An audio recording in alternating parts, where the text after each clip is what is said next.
नमस्कार दोस्तों, मैं अनिरुद्ध आपके अपने टारगेट विद आर के चैनल पर आपका हार्दिक स्वागत करता हूं। आप मेरे साथ पॉलिटी पढ़ते हुए आ रहे हो। पॉलिटी में आज जो हमारा टॉपिक है आपात उपबंध। कौन सा टॉपिक है हमारा? आपात उपबंध। आज हम इसे काफी अच्छी तरीके से हम आपको पढ़ाएंगे, एक एक टॉपिक को क्लियर करते हुए, जिससे आपको इंटरेस्ट आए, काफी मजा आए पढ़ने में, आपके जो भी डाउट माइंड में है वो क्लियर हो जाए। मैंने इतना इस पर सब कुछ लिख दिया है कि आपके वनडे एग्जाम में कोई भी चीज बाहर नहीं निकलेगी। इससे हम आपसे प्रॉमिस करते हैं कि वनडे एग्जाम में इससे बाहर भी कोई चीज नहीं जाएगी। तो आप मेरे साथ लास्ट तक बने रहें इस क्लास में। ये क्लास मैक्सिमम 10 से 15 मिनट तक होगी। बस आप मेरे साथ बने छोटी सी क्लास में। अब हम आगे पढ़ते हैं। क्या पढ़ते हैं? आपात उपबंध। अब आपात उपबंध में ये क्या है? इसके आपातकाल के प्रकार एवं प्रभाव। तो जब संविधान सभा जब संविधान बना रही थी तो उसे पता था, उसने 100 साल 200 साल आगे तक की सोच के संविधान का निर्माण किया है, ना कि 2 दिन की सोच के। तो उसे पता था कि आगे चल के कुछ भी इमरजेंसी लग सकती है, कोई भी देश बाहर से मतलब आक्रमण कर सकता है, कोई भी कुछ अंदर विद्रोह हो सकता है, राज्य में दिक्कत हो सकती है। तो ये चीजें उसके माइंड में पहले से ये काफी सोच समझ के ये चीजें संविधान सभा ने संविधान में लिखी है। वही चीज हम आपको हम पढ़ाएंगे काफी अच्छी तरीके से। आप मेरे साथ देखो आपातकाल 3 प्रकार के होते हैं। आपातकाल कितने प्रकार के होते हैं? 3 प्रकार के होते हैं। कौन सा? एक राष्ट्रीय आपातकाल, एक राज्य आपातकाल, एक वित्तीय आपातकाल। ये 3 प्रकार के होते हैं। एक एक प्रकार को हम काफी अच्छी तरह समझाते चलेंगे। तो देखो, राष्ट्रीय आपातकाल किसमें? आर्टिकल 352। राष्ट्रीय आपातकाल किसमें? आर्टिकल 352 में दिया हुआ है राष्ट्रीय आपातकाल। अब आपातकाल को हम समझेंगे। देखो, राष्ट्रीय आपातकाल के दौरान, राष्ट्रीय आपातकाल के मतलब आप पहले राष्ट्रीय आपातकाल समझो। राष्ट्रीय आपातकाल, राष्ट्र में आपातकाल लगा हुआ है, पूरे भारत में आपातकाल लगा हुआ है। किसमें? ना कि राज्य में। किसमें? राष्ट्र में। तो क्या हो गया वो राष्ट्रीय आपातकाल। तो देखो, राष्ट्रीय आपातकाल के दौरान जब राष्ट्रीय आपातकाल लगा हुआ है तो संघ मतलब समझ गए ना, सेंटर। संघ और राज्यों के मध्य शक्तियों का विभाजन समाप्त हो जाता है। जो संघ में और राज्य में जो शक्तियां मिली होती हैं, जो बटी हुई होती हैं, राज्य के लिए अलग, संघ के लिए, ये शक्तियों का विभाजन क्या होता है? खत्म हो जाता है। क्यों? जब कब हो राष्ट्रीय आपातकाल लगा हुआ तब ये क्या हो जाती है? खत्म हो जाती है। ठीक है। और भारत में एकात्मक प्रणाली लागू हो जाती है। मतलब एकात्मक, संघात्मक वैसे क्या है? भारत संघात्मक है, फिर क्या हो जाती है? एकात्मक प्रणाली हो जाती है। संघात्मक मतलब कि घर में जैसे बाबा हैं, बाबा के 4 लड़के हैं, उनके अधिकार हैं। 4 लड़कों के बाबा तो मैंने ही। तो जब राष्ट्रीय आपातकाल लगता है तो लड़कों के जो जैसे हमारे बाबा हैं, उनके लड़कों के अधिकार खत्म। तो ऊपर कौन रहता है? बाबा जी रहते हैं, दादाजी रहते हैं, उन्हीं के अंदर सारी शक्तियां चली जाती हैं। उस प्रणाली को क्या बोलते हैं? एकात्मक प्रणाली बोल देते हैं। तो एकात्मक प्रणाली लागू हो जाती है कब? राष्ट्रीय आपातकाल के दौरान। जैसे क्वेश्चन आ जाए कि राष्ट्रीय आपातकाल के दौरान कौन संघात्मक प्रणाली रहती है, एकात्मक प्रणाली रहती है कि अर्ध संघात्मक रहती है, या कोई नहीं, तो कौन सा होगा? एकात्मक प्रणाली होगी। ठीक है। और अब तक 3 बार राष्ट्रीय आपातकाल लगा है। अब तक कितनी बार राष्ट्रीय आपातकाल लगा है? 3 बार। 3 बार कौन कौन सा लगा है? देखो, अक्टूबर 1962 में लगा था, जब चाइना से हमारा युद्ध हो गया था अरुणाचल प्रदेश में। तो उस टाइम मतलब भारत की हार हुई थी, अपनी इंडिया की हार हुई थी 1962 में। जब 1962 में, फिर 71 में लगा था, फिर 75 में लगा था। कोई दिक्कत? 3 बार राष्ट्रीय आपातकाल लगा हुआ है। अब देखो, ये चीजें जो बता रहे हैं, आर्टिकल 352 के अनुसार सुनो, राष्ट्रीय आपातकाल की घोषणा कब कब की जाती है? जैसे राष्ट्रीय आपातकाल कब कब लगाया जा सकता है, वो चीज भूली गई है।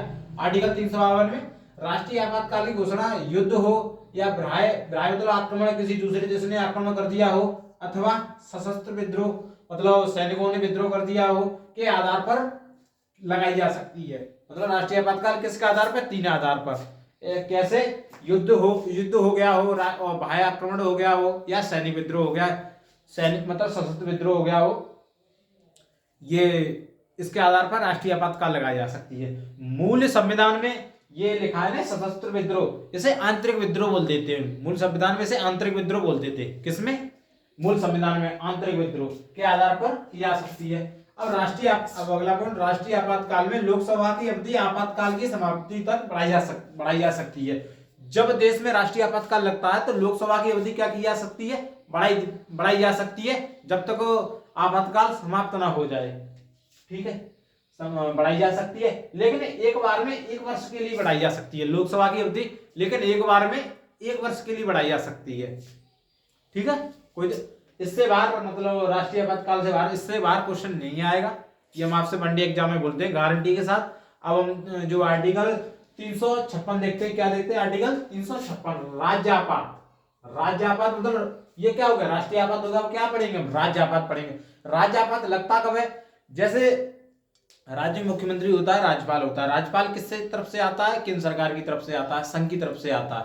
तो अगर राज्यपाल को लगे कि राज्य में संवैधानिक तरीके से काम नहीं चल रहा है, राज्य में संवैधानिक तरीके के अनुरूप काम नहीं चल रहा है, तो क्या लग सकता है, राज्य में आपातकाल लग सकता है, राष्ट्रपति शासन लग सकता है। जैसे आपने सुना होगा कि राज्य में राष्ट्रपति शासन लगा हुआ है, तो जब राज्यपाल को लगता है कि संविधान के अनुसार काम नहीं चल रहा, तब राष्ट्रपति शासन लगे आता है। समझे आप? अब देखो इसमें राष्ट्रपति शासन में इसे क्या बोल देते हैं, राष्ट्रपति शासन बोल देते हैं। राष्ट्रपति शासन में राज्य विधानसभा भंग कर दी जाती है। नॉर्मल सी बात है, विधानसभा भंग कर दी जाएगी अगर संवैधानिक तरीके से काम नहीं चलेगा। ठीक है, तभी ये राज्यपाल रखे जाते राज्य में, कि राज्य को देख रेख करने के लिए राज्य में संवैधानिक तरीके से काम हो रहा है या नहीं हो रहा। कि जैसे अभी ममता बनर्जी है पश्चिम बंगाल में, वो संवैधानिक तरीके से काम कर रही है या नहीं कर रही। अगर वहां के राज्यपाल को लगे कि ये संवैधानिक तरीके से काम नहीं चल रहा है, तो क्या कर देगा, वो राष्ट्रपति को बताएगा, राष्ट्रपति क्या लगा देगा, राष्ट्रपति शासन। इस वजह से बोल देते हैं राज्य आपातकाल भंग कर दी जाती है, शक्तियों का विभाजन समाप्त हो जाता है। जो शक्तियां मिली होती है राज्य के लिए अलग, केंद्र जो राज्य को शक्तियां मिलती है ना कानून बनाने के लिए राज्य को, वो क्या कर दी जाती है, शक्तियां समाप्त हो जाती हैं, एकात्मक रूप ग्रहण कर लेती। वही चीज एकात्मक रूप ग्रहण कर लेंगी। अगर घर में लड़का नालायकपंथी देगा तो पिताजी क्या करेंगे, उसे दखल कर देंगे, बाहर भेज देंगे। तो मतलब एकात्मक रूप आई जाएगा अपने आप पिताजी में। ठीक है, पिताजी यानी बाबा, समझ गए ना। अब तक 120 से अधिक बार क्या लग चुका है, राज्य आपातकाल लग चुका है 120 से अधिक बार। ठीक है, राष्ट्रपति शासन सर्वप्रथम पंजाब राज्य में लगाता है। राष्ट्रपति शासन सर्वप्रथम कब लगाता है, पंजाब राज्य में लगाता है। और राष्ट्रपति शासन अधिकतम 3 वर्ष के लिए लगाया जा सकता है। राष्ट्रपति शासन अधिकतम 3 वर्ष के लिए लगाया जा सकता है। शुरुआत में ये 6 माह के लिए लगाया जाता है, अगर 6 माह के बाद भी अगर कंटिन्यू रहता है तो 3 वर्ष के लिए लगाया जा सकता है राष्ट्रपति शासन। कोई दिक्कत नहीं। राज्य में राष्ट्रपति शासन राज्यपाल की सलाह पर लगता है। वो चीज में बताई थी, राज्य में राष्ट्रपति शासन राज्यपाल की सलाह पर लगता है। अगर राज्यपाल को लगे कि ये संवैधानिक तरीके से काम नहीं हो रहा है, तो राष्ट्रपति क्या लगा देगा, उसमें राष्ट्रपति शासन लगा देगा राज्य में। आर्टिकल 358 बताते हैं हम आपको। नहीं, पहले आर्टिकल 358 से पहले ये बता देते वित्तीय आपात। आर्टिकल 360 में क्या दिया हुआ है, वित्तीय आपातकाल दिया हुआ है, उसे हम बताते हैं आपको। देखो, वित्तीय आपातकाल में संघ और राज्यों के मध्य करों का विभाजन स्थगित कर दिया जाता है। अगर वित्तीय आपातकाल है, अगर पैसा नहीं होगा, तो जो कर का बंटवारा होता है उसे क्या कर दिया जाता है, स्थगित कर दिया जाता है। क्योंकि जब देश में संकट आ जाएगा तो करों का स्थगित करना ही पड़ेगा। और संघ एवं राज्यों के कर्मचारियों का वेतन एवं भत्तों में कटौती की जाती है। जब देश के पास पैसा नहीं होगा, राज्य के पास पैसा नहीं होगा देने के लिए, तो नॉर्मल सी बात है, जो कर्मचारी हैं संघ के और राज्य के, उनके वेतन और भत्ते में क्या की जाती है, कटौती की जाती है, कहीं से ना कहीं से पैसा मैनेज करने के लिए आपातकाल। बट हम इसके लिए भाग्यशाली रहे कि हमारे देश में अब तक आपातकाल नहीं लगा है। क्या, कौन सा आपातकाल नहीं लगा है, वित्तीय आपातकाल। जैसे अगर क्वेश्चन आ जाए कि हमारे देश में अब तक कौन कौन से आपातकाल लग चुके हैं, तो पहला ऑप्शन होगा राष्ट्रीय आपातकाल, दूसरा ऑप्शन होगा राज्य आपातकाल, तीसरा ऑप्शन हो वित्तीय आपातकाल, और चौथा ऑप्शन हो नन ऑफ दीज, मतलब कोई नहीं। तो आप कौन सा वाला टिक करोगे, वित्तीय आपातकाल वाला टिक करोगे, कि अब तक वित्तीय आपातकाल हमारे नहीं लगा, हमारे देश में अब तक वित्तीय आपातकाल नहीं लगा है, अब तक नहीं लगा। मैंने ये चीज लिख भी दी है इसलिए कि आपको जब स्क्रीनशॉट ले लो तो वो काम आ जाए कि अब तक वित्तीय आपातकाल नहीं लगा है। ठीक है, और ये चीज जो मैंने लिखी है वो हम समझाते हैं आपको कि ये तो हो गया आर्टिकल 358। आर्टिकल 358, आर्टिकल 359 को काफी अच्छी तरह हम समझाने का प्रयास करते हैं। ये कई डाउट रहता है बच्चों को कि आर्टिकल 358 के अनुसार राष्ट्रीय आपातकाल की उद्घोषणा की जाती है। राष्ट्रीय आपातकाल की उद्घोषणा कब की जाती है? घोषणा कब की जाती है? आर्टिकल 358, आप समझ लो, आर्टिकल 358 के तहत राष्ट्रीय आपातकाल की उद्घोषणा की जाती है। तो जब उद्घोषणा कर दी तो अनुच्छेद आर्टिकल 19 निलंबित हो जाता है, निलंबन, ठीक है, निलंबन हो जाता है।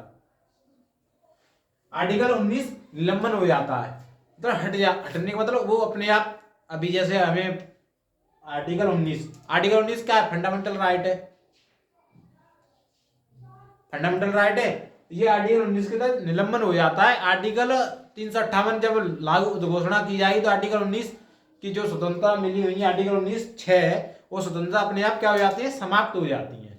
ये चीज आपके समझ, जैसे क्वेश्चन आया है कि आर्टिकल 358 के तहत जब उद्घोषणा की जाती है तो कौन सा जो मूल अधिकार है, जो हमारा मूल अधिकार है, वो कौन सा हट जाता है? आर्टिकल 19 हट जाता है। इसके तहत 6 स्वतंत्रता मिलती है, वो अपने आप क्या हो जाती है? निलंबन हो जाती है आर्टिकल 358 के लागू उद्घोषणा होने के बाद। अब आर्टिकल 359 देखो, आर्टिकल 359 के तहत, आर्टिकल 359 के तहत अन्य मूल अधिकारों, जो आर्टिकल 19 को छोड़ के और भी तो मूल अधिकार है, अन्य मूल अधिकारों आर्टिकल 20, आर्टिकल 21 को छोड़कर बाकी के छोड़कर मूल अधिकारों के निलंबन से संबंधित प्रावधान है। मतलब अगर ये आर्टिकल लागू हो जाएगा तो 20 और 21 आर्टिकल छोड़ के बाकी सब क्या हो जाएंगे? निलंबन हो जाएंगे। जो 6 हमारे मूल अधिकार है, बाकी के 20 और 21 छोड़ के बाकी के सभी क्या हो जाएंगे? खत्म, मतलब निलंबन, खत्म नहीं, निलंबन हो जाएंगे। जब तक ये राष्ट्रीय आपातकाल लागू हुआ है तब तक क्या हो जाएंगे? ये निलंबन हो जाएंगे। ये समझे? इससे मैं आपसे प्रॉमिस बोलता हूं कि वनडे एग्जाम में इससे बाहर क्वेश्चन नहीं जाएगा। आप ये काफी अच्छी तरह एक बार इसके स्क्रीनशॉट लेके या नोट्स बना के एक बार हमारी पूरी वीडियो को ध्यान से देखें। एक भी क्वेश्चन, एक भी डाउट ऐसा नहीं रहेगा जो आपको रहे। मैं काफी पहले क्या करता था, लिखो फिर आधे 30 मिनट की क्लास हो रही है, अब वो 30 मिनट की क्लास 10 मिनट में रिकॉर्ड हो रही है। तो यही है कि इससे आप क्या कर सकते हो? स्क्रीनशॉट ले सकते हो और खत्म। स्क्रीनशॉट लेके जो हम टॉपिक समझा रहे हैं वो लिख लो, कहानी खत्म, कोई दिक्कत नहीं। इससे आपको भी सुविधा है और क्लास जल्दी जल्दी चली जा रही है और टाइम भी बच रहा है। आपके कोई एग्जाम है, कोई टॉपिक डालो यूट्यूब पे, आपातकाल के वो आपात उपबंध तुरंत आएगा, तुम करो खत्म कहानी। बस ये है, इस वजह से ये जल्दी जल्दी बस धीमे धीमे बढ़ते चले आ रहे हैं। अब तब तक के लिए ये हमारे टारगेट विद आर के चैनल को सपोर्ट दिखाएं थोड़ा, टारगेट विद आर के,